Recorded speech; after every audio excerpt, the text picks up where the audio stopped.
tristemente, no para bien, sino para mal. Le doy algunos ejemplos muy rápido. Antes, ¿qué hacíamos frente a los alimentos? ¿Qué hacíamos antes de comer? Orábamos y comíamos. Ahora es una foto al Facebook y comemos. Los tiempos han cambiado, ¿no? Antes el concepto del respeto a los padres, ¿cierto? ¿Lo recuerdan? Era muy alto. Sé de sitios donde es casi ley que los padres le tienen que dar a los hijos una remesa, un pago, para que cumplan con las tareas del hogar, ¿no? Antes el concepto de la moralidad aguarda hasta el matrimonio. Si te encuentras algo que no es tuyo, lo devuelves, etcétera, etcétera. Todo eso ha cambiado. ¿Para qué esperar al matrimonio? Si me encuentro algo es que estoy de suerte, Dios me bendijo, tal. Los tiempos han cambiado. Y tristemente han cambiado para mal. Cuando pensamos en la Navidad, amados en Cristo, pasa lo mismo. Cuando pensamos en Navidad, muchos piensan en el árbol, y el árbol tiene un significado. Para otros la Navidad es un tiempo de luces. Donde yo me crié, había competencia de casas, de calle, a ver cuál era la más ordenada, la más alumbrada, la que tuviera más luces, etcétera. Incluso, no sé cómo le llaman en sus países, pesebre, Belén, nacimiento, etcétera, etcétera. Los he visto muy modernos, los he llegado a ver hasta eléctricos. Los he llegado a ver casi a José, ya no allí en un humilde mesón, en un humilde establo, en una humilde cueva, sino casi sentado en un escritorio con un lacto, pidiendo un helicóptero para que lleven a María al hospital. O sea, los tiempos han cambiado. La Navidad se ha mezclado con el comercio. En el trabajo queremos la Navidad, ¿para qué? Porque nos tocan días libres, ¿sí o no? A mí me encanta la Navidad porque hay ofertas de libros, me encanta. A otros le encanta la Navidad porque es el tiempo de las ofertas, de la ropa, de la comida, de la visita, los hijos, los viajes, etcétera. Y eso no es necesariamente malo, pero no es la esencia de la Navidad. Y en esta ocasión yo quiero hablar, amados, de la Navidad oculta. Abra su Biblia, por favor, en el Evangelio según San Mateo.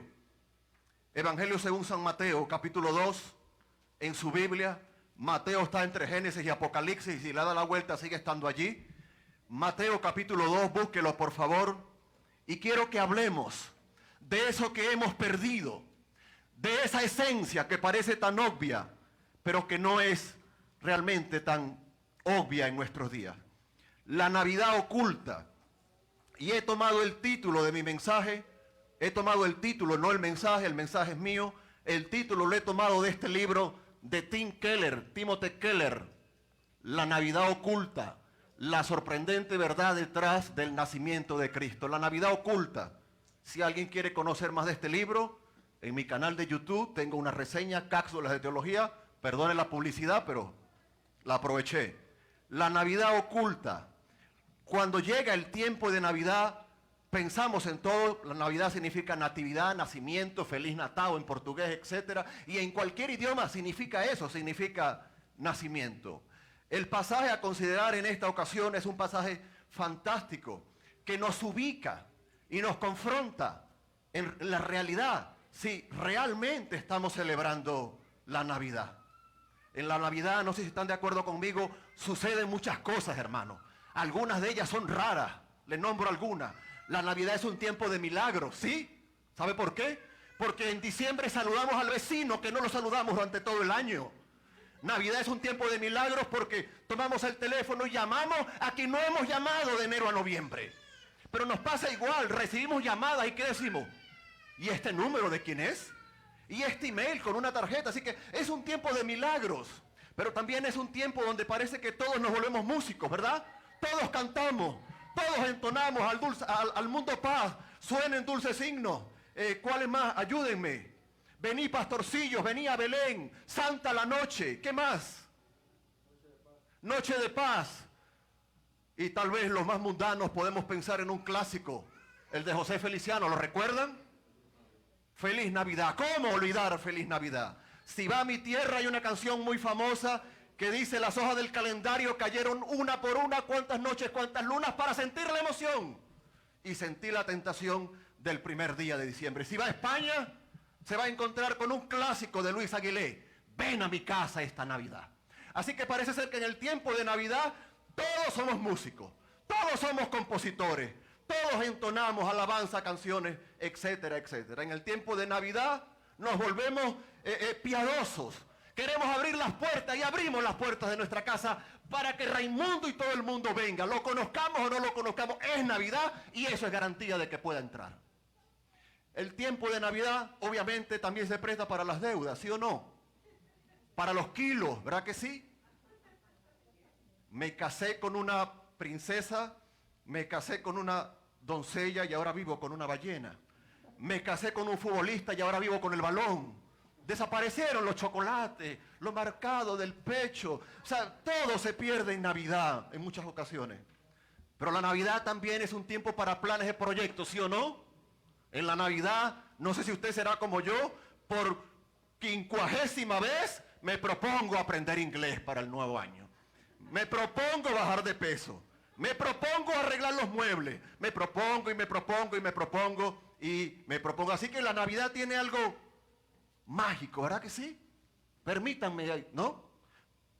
No sé en vuestro país, pero en mi país se utiliza la expresión el espíritu de la Navidad.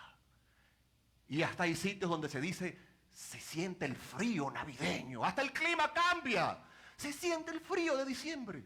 ¿Cuál frío, muchachos? Si está en el mismo clima. Se siente. O sea, psicológicamente cambiamos en Navidad, ¿sí o no?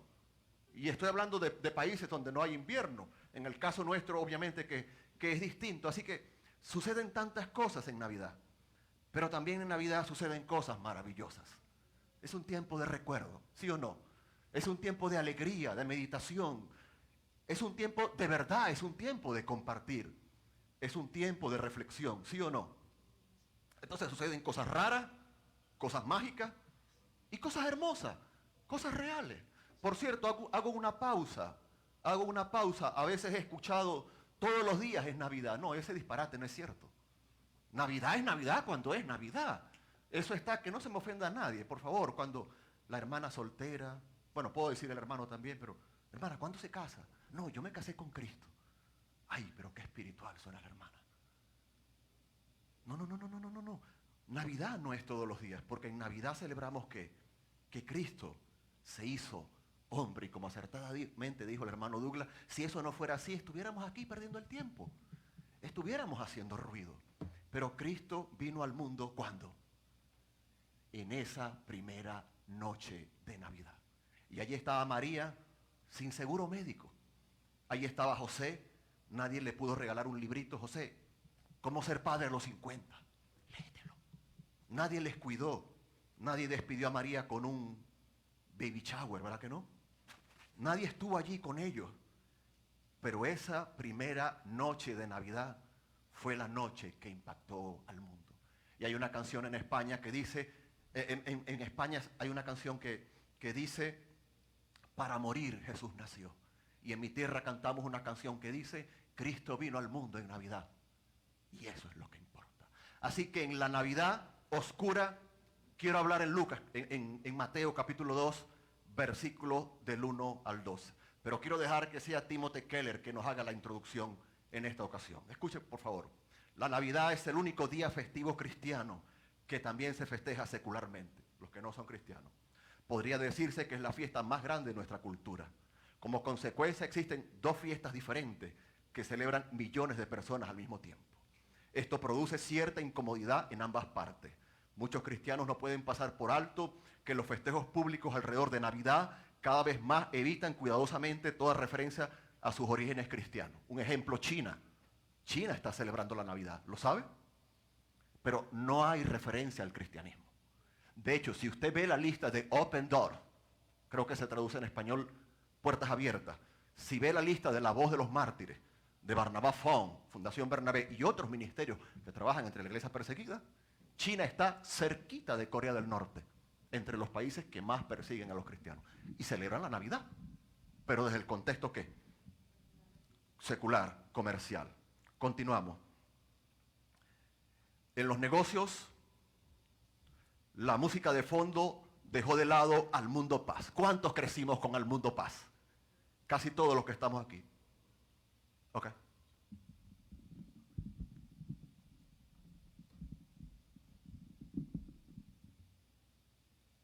¿Listo?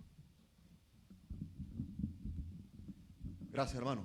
Eso también pasa en Navidad. Compramos cosas que no funcionan. Y entonces en enero tenemos que devolverlas. Entonces, en los negocios la música de fondo dejó de lado al mundo paz. Y ahora se escuchan villancicos más generales con Papá Noel como protagonista. Se promociona esta fiesta como un tiempo para la familia, para dar y para que haya paz en el mundo, etcétera, etcétera. Por otra parte, la gente que no es religiosa no puede dejar de encontrarse con que el antiguo significado de la Navidad sigue inmiscuyéndose sin que lo inviten. Por ejemplo, a través de la música, de los villancicos tradicionales, cuando un niño pregunta ¿qué significa esa canción? Que dice, ha nacido el Rey del Cielo, ha nacido nuestro Dios. Y obviamente para muchos eso puede resultar fastidioso. Pero ¿qué encontramos en Mateo capítulo 2? Vamos a leerlo, por favor. Mateo capítulo 2, versículos del 1 al 12.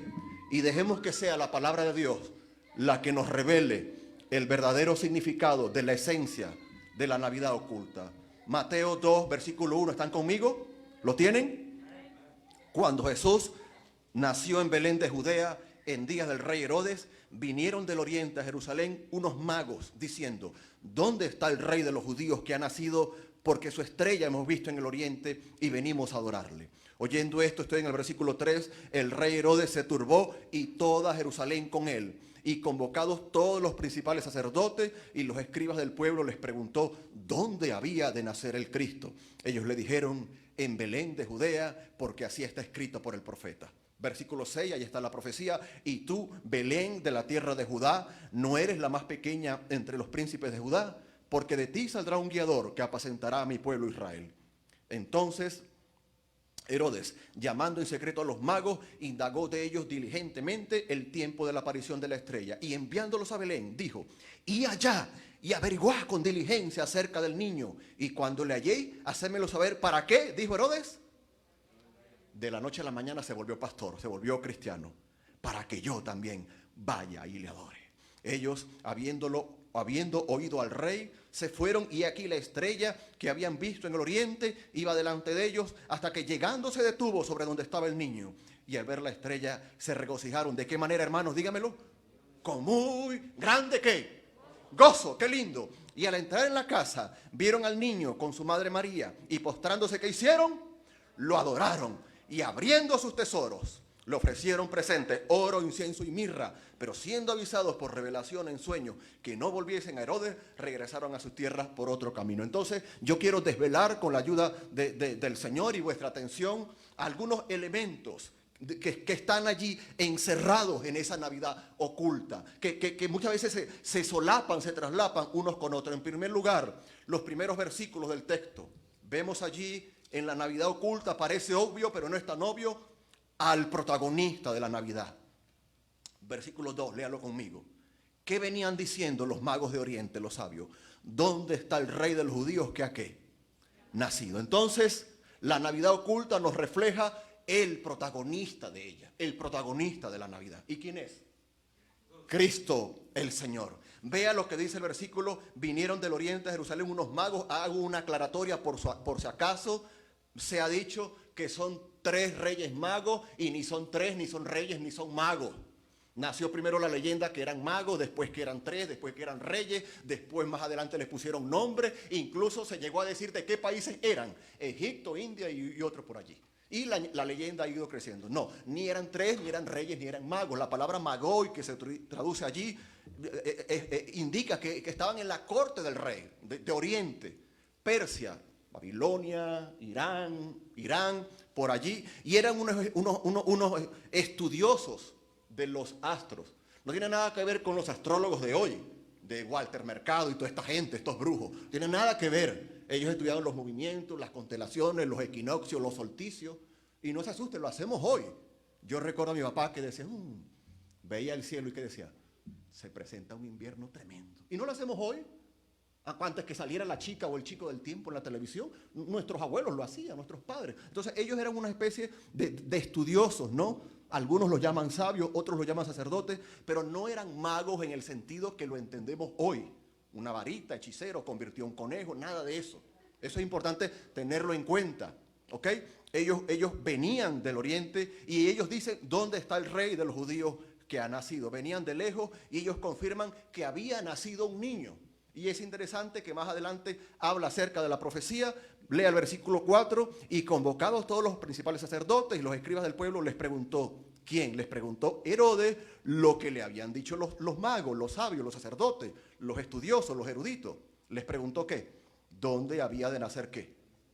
El Cristo. Y se va al versículo 6, allí narra la profecía acerca del Cristo, parte final, porque de ti saldrá un guiador que apacentará a mi pueblo Israel. Entonces, lo primero que nos revela la Navidad oculta porque se ha quedado tristemente así en muchas ocasiones, es el protagonista. Hay un protagonista en la Navidad. No es el pan de jamón, no es las hallacas, no es, ¿qué es en su tierra? Dígalo. No es el tamal, no es el árbol, no son los regalos, no son las fiestas, ¿qué más? No son nada de esas cosas, aunque se han hecho parte de la tradición. Y la tradición no es, hay tradiciones malas y tradiciones no necesariamente malas, pero el protagonista es el que andaban buscando los sabios de Oriente. Cristo el Señor. Que cuando veamos el árbol, pensemos que nuestro rey fue clavado en un árbol, en una madera, en un madero transversal, que no era hermoso como es. Pero que el rey alumbraba como la luz del mundo, mayor que la de cualquier árbol, ¿sí o no? Cuando veamos los regalos en el árbol, pensemos que nos ha sido dado el mayor regalo. ¿Cuál es? Cristo, el Señor. Hay gente que se guinda en cada Navidad por todo, y es que Cristo no nació el 25 de diciembre, y es que Cristo nació y es lo que importa. Cristo vino, ponle la fecha que le quieras poner, pero no nació en la nada, nació en un momento de la historia. Y es interesante que tanto Mateo como Lucas hablan de reyes, de gobernadores, de gente que regía en su momento, e históricamente en los anales de Roma y en los anales de la historia, esto es cierto. El gran historiador del siglo I, Josefo, lo corroboró, y los historiadores romanos, impíos, no creyentes, reconocieron que había nacido un Mesías, un hombre por allá al que muchos seguían. Así que la historia no puede borrar eso. ¿Qué nos deja la Navidad oculta? Nos deja un protagonista. ¿Quién es? Cristo el Señor. Disfrutemos lo que nos da la Navidad, de buena manera, con equilibrio, pero recordemos que todo lo que podamos disfrutar se queda ¿qué? Pequeño ante el gran protagonista. Él es Cristo el Rey, Él es Cristo el Señor. Y me temo hoy que nuestra sociedad quiere desaparecer a Cristo, quiere desaparecer la Biblia. A algunos les interesa la Navidad por el comercio, a algunos les interesa la Navidad para esparcir sus ideas en contra de Cristo. Pero estos hombres vinieron de tan lejos, entre 1.600, 2.000 kilómetros, meses de andadura. No había metro, no había tren, no había avión. Allí seguramente en camellos, pero ellos vinieron siguiendo la estrella, a adorar al que había nacido.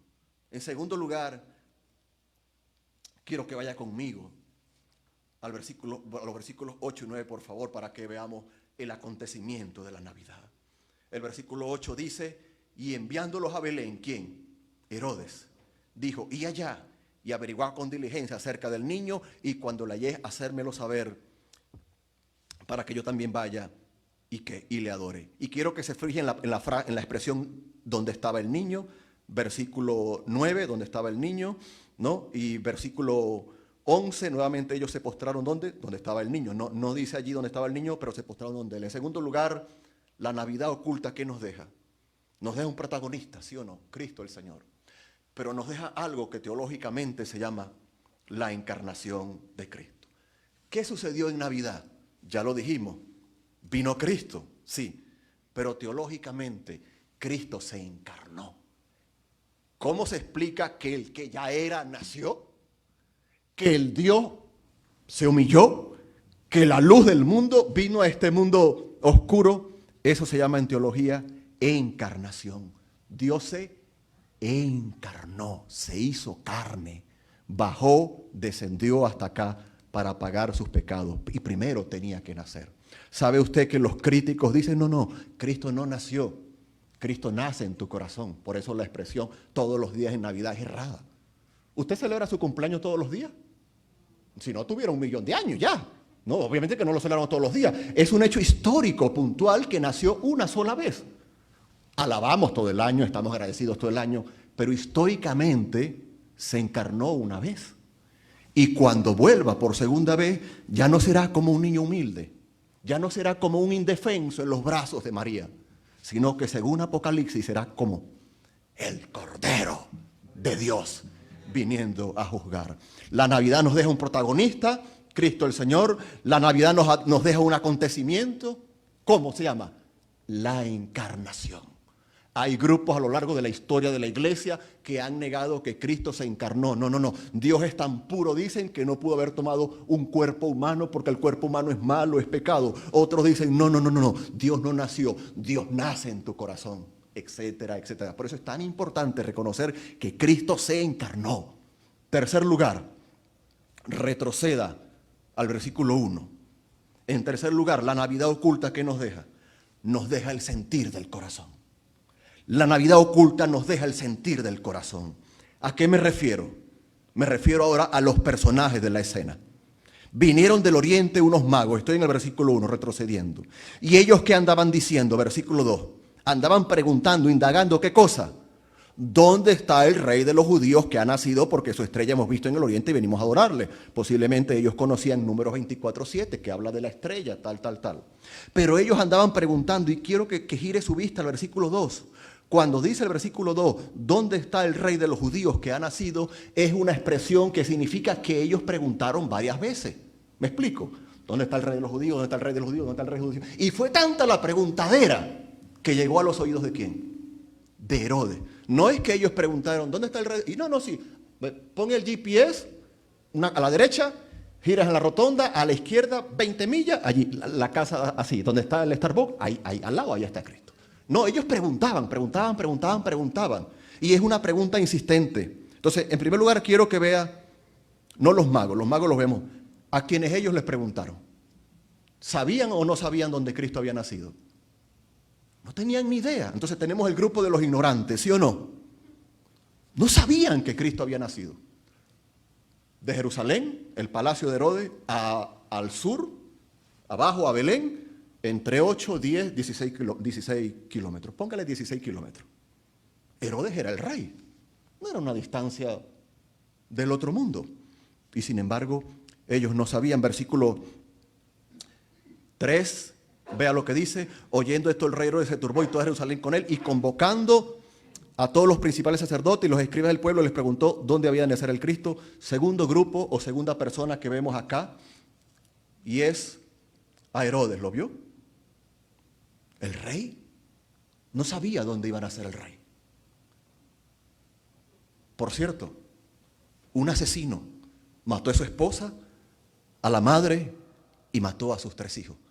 Porque todo lo que oliera a que le podían quitar el trono, se lo quitaba del medio. Así que esa expresión, cuando él dice muy piadosamente a lo Teresa de Calcuta, ir y hacérmelo saber para que yo vaya y le adore, es puro cuento. Es puro cuento. Lo que quería era matarlo. Tenemos el grupo de los ignorantes, tenemos en este caso Herodes, uno que estaba lleno de odio. En el versículo 4 hay otro grupo. ¿Y convocados quién? Todos los principales sacerdotes y los escribas del pueblo, y se los resumo, los teólogos, la gente de seminario, los predicadores. ¿Qué hizo Herodes? Les preguntó dónde había de nacer el Cristo. Ellos le dijeron, en Belén de Judea, porque así está escrito por el profeta. Y tú, Belén de la tierra de Judá, no eres la más pequeña entre los príncipes de Judá, porque de ti saldrá un guiador. Herodes le pregunta a su gente, a sus consultantes, a los expertos en la ley, a los sacerdotes, a los que ministraban en el templo, a los guías espirituales del país. ¿Y qué dicen ellos? Ah, sí, claro, la profecía dice que en Belén, Miqueas 7:14 y otros pasajes. ¿Lo sabían, sí o no? Lo sabían. Entonces tenemos el grupo de los ignorantes, tenemos a Herodes lleno de odio y tenemos el grupo de los indiferentes. ¿Cuántos grupos van? 3. Herodes turbado, ¿dónde? Los reúne allí En Belén de Judea, tranquilo, Herodes, tenemos la información, todo bajo control. Pero no les importó que el rey del cielo, a pocos kilómetros, a pocas millas había nacido. Ah, no, eso es allí a la esquina, tranquilo, ahí nació, lo dice el profeta. Y lo creían, lo creyeron, pero no hicieron nada. Y en cuarto lugar, tenemos a los sabios de Oriente. Y tenemos que regresar otra vez al versículo 1, rápidamente, y vean la actitud de los sabios de Oriente, o de los magos, si le quiere decir, entendiendo ya lo que significa magos en ese texto. Ellos llegaron con diligencia, indagando, ¿dónde está el rey de los judíos? Versículo 2, pero versículo 1, ¿venían de dónde? No venían de la esquina, no pagaron un taxi, ¿venían de dónde? Del oriente, unos impíos, unos paganos, unos para quienes no estaba reservado el pacto de Israel. Los estudiosos creen que ellos conocían de la Biblia por Daniel cuando estuvo en el reino de Babilonia y fue gobernador y todo esto. Es posible, no lo sabemos. Pero ellos, paganos, no pertenecientes al pueblo de Israel, no conocedores de las Escrituras como la conocían los judíos, hicieron un viaje de tan lejos. Diligencia, ¿sí o no? Pero me encanta lo que dice el versículo 2. Su estrella hemos visto en el oriente y venimos ¿a qué? A hacernos un selfie con él, para tener me gusta, ¿no? Venimos a adorarle. Venimos a adorarle. La expresión en griego es proskuneo, postrarme como un súbdito, humillarme delante de él. No lo hizo Herodes, no lo hicieron los judíos, no lo hicieron los sacerdotes. Seguimos. Versículo en el 9 escuchan a Herodes y en el 10 y a ver la estrella, ¿qué pasó con ellos? Se regocijaron con muy grande gozo, hermosa actitud de adoración y vea la actitud de entrega, versículo 11. Y al entrar en la casa vieron al niño, ¿con quién? Con su madre María. ¿Y qué hicieron? Lo que se habían propuesto. No cambiaron de parecer. Ellos estaban buscando al niño, versículo 2, para adorarle, y lo encuentran en el versículo 10, 11, y postrándose, ¿qué? Lo adoraron. Y postrándose lo adoraron. La Navidad oculta revela el sentir del corazón. Un corazón indiferente, un corazón ignorante, un corazón lleno de odio o que solo piensa en sí como Herodes, o un corazón, y ojalá encontremos muchos corazones así, comenzando por el nuestro, un corazón que se rinde a Cristo, ¿a qué? A adorarle. Un corazón que se rinde a Cristo no por lo que Cristo pueda dar. A veces tratamos a Cristo como si fuera una cafetería, como si fuera la lámpara de Aladino, una esposa, y lo volvemos a frotar, un trabajo, y volvemos a frotar. ¿Qué más queremos de Cristo? Dinero, ¿y qué más queremos de Cristo? Y queremos esto y queremos esto. Lo tratamos, y lo he dicho en alguna ocasión, como los bomberos. Cuando hay un fuego le buscamos. Los magos vinieron a entregar toda su vida a Él. Y una muestra es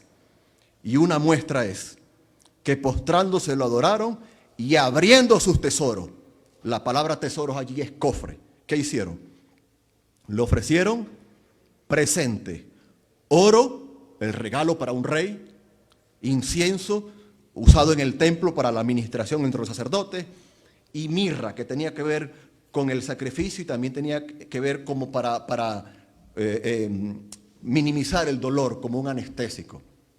Y es precisamente basado en los tres regalos que nace la leyenda que eran tres reyes. Y obviamente eso no lo podemos saber. Para viajar distancias largas, generalmente viajaba un séquito, una buena multitud, 12, 20, 30 personas por los caminos, los ladrones, cuidarse, etcétera, etcétera. Ellos adoraron al Señor y lo expresaron entregando lo que habían preparado desde la salida de Oriente. Oro, incienso y mirra. Aquí la adoración se convirtió en ¿qué, hermano? En acción. Muchas veces decimos, Señor, te amo con todo el corazón, pero no estamos dispuestos a hacer nada por el Señor. Tenemos al Señor como si fuera nuestro sirviente, nuestro ama de llave se dice, nuestro vasallo. Los magos no vinieron a buscar nada de Él, vinieron a dar. Al contrario de Herodes, que vio amenazado su reino. ¿Cómo que un rey de los judíos? Si yo soy el rey de los judíos. No, Herodes, tú no eres el rey de los judíos, tú eres el rey de una pequeña zona geográfica y eso porque llegaste a un acuerdo, en España decimos a un chanchullo con Roma. Y te interesó que estar ahí, porque ni siquiera romano era. Y llegó por una jugada, se casa con Marianne, que era judía, y él asciende al trono y esa es la razón por la que a todos sus hijos con Marianne los mata. ¿Por qué? Porque iban a heredar su trono. Yo no, aquí no hay más nadie para la fiesta, solo yo. Así que imagínense la expresión, se turbó toda Jerusalén con él, porque Herodes sabía, el pueblo sabía que Herodes estaba ardiendo en todo su ser. ¿Qué nos deja la Navidad oculta? Nos deja a Cristo, ¿verdad que sí? Nos deja un protagonista, nos deja un acontecimiento, la encarnación, nos revela el verdadero sentir del corazón. Eso nos revela la Navidad. ¿Hay indiferencia en tu corazón? ¿Hay alegría, gozo como el de los magos? ¿Hay egoísmo, deseo de utilizar a Cristo para mis cuestiones personales, para mis beneficios como hizo Herodes? ¿Hay indiferencia como la de los magos? Nosotros, como la de los sacerdotes. Conocemos la Biblia de Génesis a Apocalipsis. Te la leo en griego, hebreo, arameo, ruso, chino, alemán, en lo que quiera. Pero hasta ahí. Qué triste, ¿verdad? Pero sin embargo me emociona ver que los sabios de Oriente llegaron donde el rey, ofrecieron lo mejor de él. Seguramente iban cansados, seguramente iban incómodos, seguramente ya estaban agotados. Y para rematar se encuentran con Herodes, que les pudo haber cortado la cabeza en el momento, porque qué atrevimiento llegar al palacio del rey y preguntar dónde está el rey. ¿Sabe por qué Herodes no los manda a matar? Porque les interesaba que ellos fueran y averiguaran y regresaran. Así que imagínense toda la tensión que tenían ellos en su cabeza. Y sin embargo, dice el texto, versículo 11, quédese con esta frase, lo adoraron. ¿Cuál es el centro de la Navidad en su vida, hermano? Amigo, a quienes nos ven por la internet, a quienes nos sintonizan. ¿Con qué intención anhelas la Navidad? ¿Qué es lo que más deseas? ¿Qué es lo que más llena tu corazón? ¿Anhelas a Cristo? Su belleza, su hermosura, su misericordia al bajar a este mundo incómodo, maloliento y morir por los pecadores? ¿O solamente quieres los beneficios secundarios que Él nos puede arrojar? ¿Por qué quieres a Cristo en Navidad? Ahí estaba María esa noche. Y si usted va a Lucas 2, que eso sería en otro mensaje, allí los ángeles dan ese anuncio maravilloso a los pastores, pasan los pastores al otro lado, ¿recuerdan esa escena? Y ahí estaba María, José, los pastores, los animales. No tenemos evidencia bíblica de un médico, no tenemos evidencia bíblica de una ambulancia, no tenemos evidencia bíblica de las comodidades de nuestro tiempo. Otro dato que le doy. Si usted va al Evangelio de Lucas, no vaya usted, voy yo, dice Lucas capítulo 2, versículo 7, y dio a luz a su hijo primogénito y lo envolvió en pañales. Pañales allí son trozos de tela, tiras, no son pañales modernos como estos que tienen wifi y cambian de colores según la cantidad de líquido. No, nada de eso. Se lavan solos, se dan la vuelta, se ponen no. Tiras de trapo. Era lo mejor que podía tener María. Y escuche, ¿y lo acostó dónde? En un pesebre, porque no había lugar para ellos en el mesón. Hoy está de moda mucho lo de refugiados. Pues Cristo fue hasta cierto punto un refugiado. No había lugar en el mesón. Hay una canción que dice en el establo, no es del todo correcta, pero la idea sería como una casa de huéspedes. Se hospedaban en la parte de arriba y en la parte de abajo el comedor y los animales. Allí nació el Salvador. Porque dice el texto, no había lugar para ellos en el mesón. Pero no se lo pierda, la cuna del Salvador era un ¿qué? Y lo acostó en un pesebre. ¿Sabe usted lo que es un pesebre? Por lo menos en mi tierra, pesebre lo asocian con Belén, con el nacimiento. Pero si usted busca la palabra pesebre, literalmente es el plato de los animales. Es decir, Cristo fue acostado ¿dónde? En el plato de los animales. Esa fue su cuna. Y no me quiero imaginar una vaca con ganas de comer. Llegó alimento, llegó el delivery. o el camello o alguna otra bestia, viendo que algo se movía en su plato. Ese animal tenía derecho de comer su comida. Y el Señor cuidó al Salvador. Y él nació en un pesebre, porque en la casa de huéspedes no había lugar. Y dice el Evangelio que el Hijo del Hombre, nuestro Rey, no tuvo donde recostar su cabeza. Versículo 21 de Mateo capítulo 1. Suba un momento, por favor. La Navidad nos deja el regalo. Nos deja un hermoso regalo. Mateo 1, 21. Y dará a luz un hijo y llamará su nombre ¿cómo? Mateo 1, 21. Y dará a luz un hijo y llamará su nombre porque él salvará a su pueblo de sus pecados. La Navidad nos deja protagonista, un acontecimiento, un sentir, pero también nos deja un hermoso regalo. ¿Lo vio? El perdón de nuestros pecados.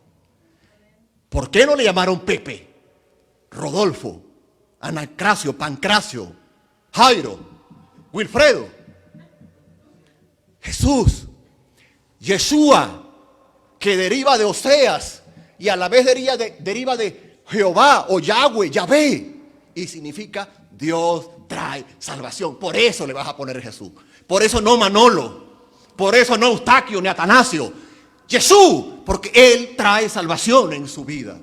Así que la Navidad oculta nos deja, y esto debemos recordarlo por encima de todo aquello que nos pueda entretener, que en Cristo hay perdón de pecado. Nadie tendrá excusa delante de Dios. Versículo 21 del capítulo 1. Y llamará su nombre Jesús, porque Él salvará a su pueblo de sus pecados. Pero yo vuelvo y leo el versículo 11 del capítulo 2. Y al entrar en la casa, vieron al niño con su madre María y postrándose lo adoraron, y abriendo sus tesoros ofrecieron presentes, oro, incienso y mirra. Y allá está la mirra, la que implicaba que él iba a ser entregado, el sacrificio, etcétera, etcétera. Él trajo salvación. ¿Cuánto hay en Navidad? ¿Cuánto hay en Navidad? Cristo vino esa primera noche de Navidad con incomodidades en el mundo. No sé cómo pudo haber estado María como primeriza. No sé cómo pudo haber estado José, si era así nervioso como yo. Y dando vueltas. Y María, ¿qué hago? No sabemos si había una partera allí. Pero esa noche de Navidad, el Rey de Reyes, el Rey de toda la tierra, se encarnó por usted y por mí. Y en último lugar, ¿qué nos deja la Navidad oculta? Quiero que ahora suba a los versículos 5 al 6. Ya lo hemos leído, pero lo volvemos a leer. Y este es el último punto. La Navidad oculta, y esto lo recordamos muy poco, nos deja el cumplimiento de las promesas de Dios. Cristo no vino como un abortivo. Cristo no vino como un accidente. Cristo no vino porque el plan B de Dios, Gálatas 4:4, ¿lo recuerda? Y cuando vino el cumplimiento del tiempo, Dios envió a su Hijo, nacido de una virgen, lo envió a este mundo.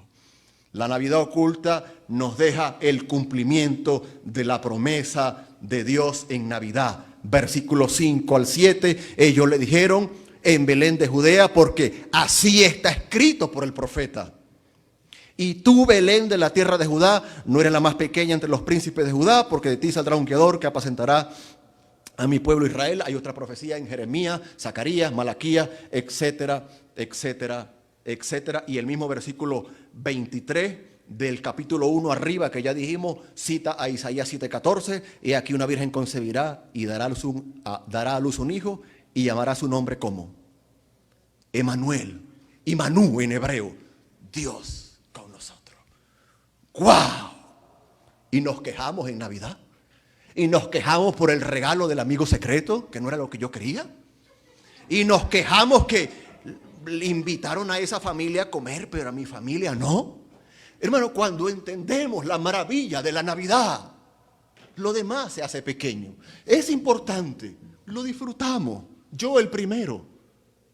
Pero eso se hace pequeño ante el humilde rey que nació rodeado de animales.